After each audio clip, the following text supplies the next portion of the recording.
બડા પંથકના બગવદર ગામે જૂનું બસ સ્ટેન્ડ કે જે 25 વર્ષ કરતા વધુ જૂનું હોવાથી જર્જરિત બની ગયું હતું, ત્યારે ગઈકાલે ગ્રામ પંચાયત દ્વારા આ બસ સ્ટેન્ડ તોડી પાડવામાં આવ્યું છે અને ત્યાં અદ્યતન બસ સ્ટેન્ડ બનાવવામાં આવશે તેમ બગવદર ગામના અગ્રણી વિક્રમભાઈ ઓળેદરા દ્વારા જણાવાયું છે।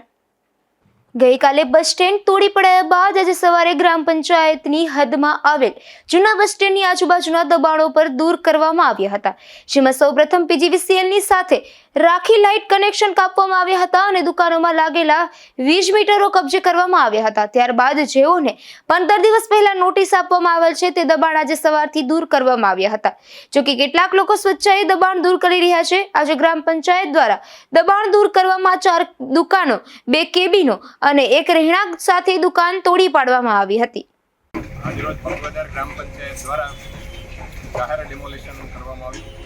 7 આસામીઓને 7/4/2025 રોજ નોટિસ આપવામાં આવેલી, જે બાદ નોટિસના પ્રતિકાર રૂપે તે લોકોએ સ્વૈચ્છિક દબાણ દૂર કરવાનું જાહેર કરેલું, જે બદલ આજ તારીખ 23/4/2025 રોજ આ જગ્યા ડિમોલિશન કરી અને ખુલ્લું કરવામાં આવેલ છે। હરણ રાણા, તલાટી કમ મંત્રી બગવદર। વિક્રમભાઈ ઓળેદરાના જણાવ્યા મુજબ થોડા સમય પહેલા જે નવું બસ સ્ટેન્ડ બનેલ છે ત્યાં હવે પાછી સામેની સાઈડમાં નવું બસ સ્ટેન્ડ બનશે, ત્યાં બંને જગ્યાએ શૌચાલયની સુવિધા પણ ઉપલબ્ધ કરાશે। ધીરુભાઈ નિમાવત, ગુજરાત ન્યૂઝ, બગવદર।